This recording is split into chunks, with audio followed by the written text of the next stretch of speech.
I can see their fate locked in chains of sorrow.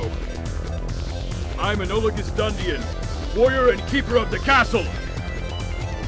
Warrior, let's fight. I accept. I'm Kim of 2 homes and 7 moms. What?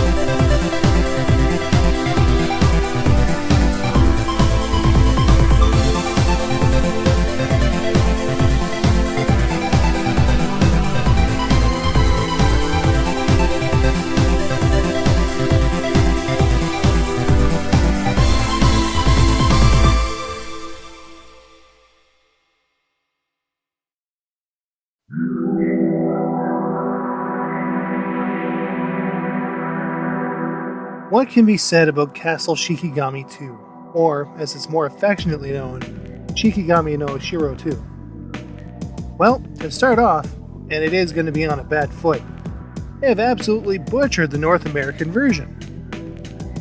I have not yet heard voice acting on such a horrid level. A gentleman's come. Oops, not even a man. Nor yet seen fragments of sentences seemingly mishmashed together to form a quote-unquote story, which is nonsensical at the best of times. And that's a pretty big friggin' shame, because one of the biggest parts about Shikigami no Shiro is the story. With literally hundreds of character interactions between the main characters and the enemies, and between player characters, depending if you're playing 1 or 2 players. What makes this sting even more is that Castle Shikigami 2 is actually a pretty darn good game. But enough about what makes this game so bad. Let's take a look at the finer points of Castle Shikigami 2 to see what makes it a game worth playing after all.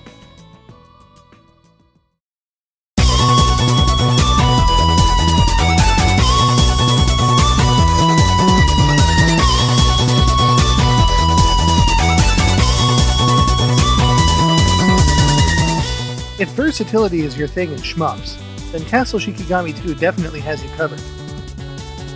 It sports 7 different characters, each with unique attack patterns, special abilities, and bomb attacks.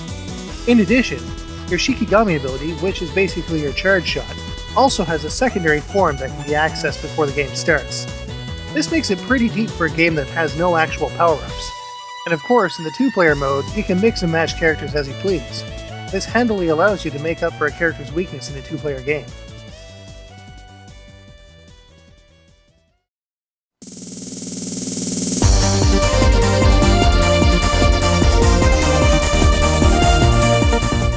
As for the actual game mechanics, Castle Shikigami is known as a bullet grazer. To put it in the simplest terms, you get higher attack power and a greater score for grazing up against enemy bullets as they pass you by. The closer you are, the higher the multiplier.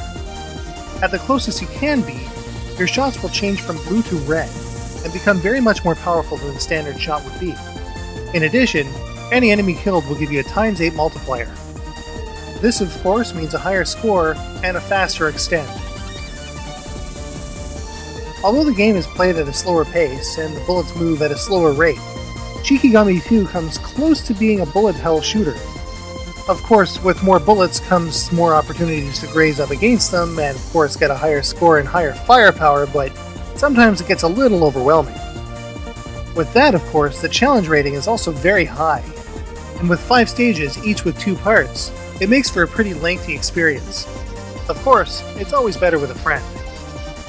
So with the bad out of the way and the good shining through, just how well does Castle Shikigami 2 stack up? Let's take a look.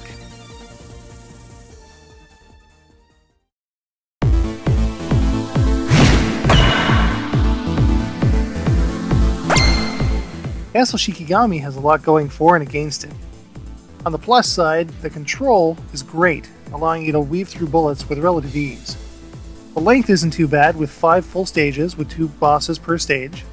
The challenge is high, but pushes it a bit with a little too many bullets at once. The visuals are plainly average for PlayStation 2. There could have been a lot done to make things a little more polished looking. Sound-wise, this is one of the worst translations I've ever encountered, and the voice work is plainly horrid. It doesn't help that many of the game tunes aren't very memorable at all. On the ingenuity front though, with 7 characters, each with unique attacks, and an incredible story concept even though it was deeply, deeply flawed, it still gets pretty high marks. So if you're in it for the gameplay and not for the story, which, to be honest, was completely buggered up, I do recommend Castle Shikigami 2. Just don't expect it to be anywhere near what it used to be.